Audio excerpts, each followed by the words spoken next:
संध्याकाळची शीतल हवा गावभर पसरलेली होती. रितू अंगावर बसून जुनी चादर आणि आईच्या हस्तलिखित पत्राचा डब्बा हातात धरत होती. डोळ्यातून हळूहळू अश्रू वाहत होते. पण तिने हे लपवण्याचा प्रयत्न केला. आयुष्याच्या प्रत्येक टप्प्यावर आईचं प्रेम तिला समजायला सुरुवात झाली होती आणि आज ती आईची खरी किंमत जाणवत होती. रितू लहानपणी खूप शरारती होती. पण आईच्या प्रेमळ शब्दांनी तिचं मन शांत करत असे. आई तिच्या प्रत्येक स्वप्नाला महत्त्व देत असे.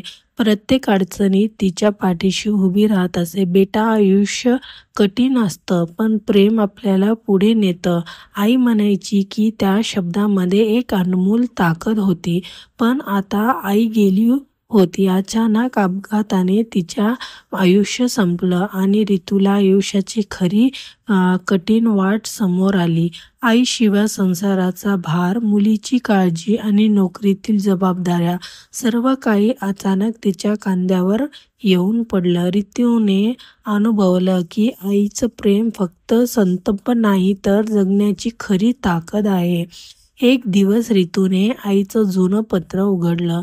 त्यात लिहिलं होतं की रितू, तू जिथेही असशील, माझं प्रेम तुझ्याबरोबर आहे. कठीण काळात घाबरू नकोस, कारण मी नेहमी तुझ्या पाठीशी आहे. त्या शब्दाने रितूचे हृदय हलके झाले. तिने समजलं की आईच्या शिकवणीशिवाय ती काहीच नाही.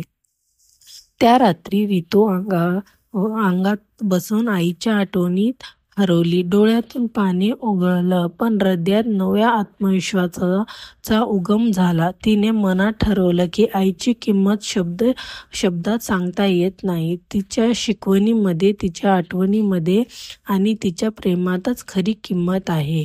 ती तिच्यासाठी जिवंत राहिलं. त्या क्षणी तिला जगवणं. ती आई जरी शरीरदृष्ट्या नाही तरी तिचं प्रेम आणि शिकवण नेहमीच तिच्या सोबत आहे.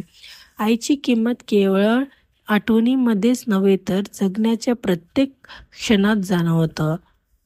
आशा करती हूँ कि आपको कहानी पसंद आई होगी। चैनल को लाइक एंड सब्सक्राइब जरूर करना। देखने के लिए धन्यवाद।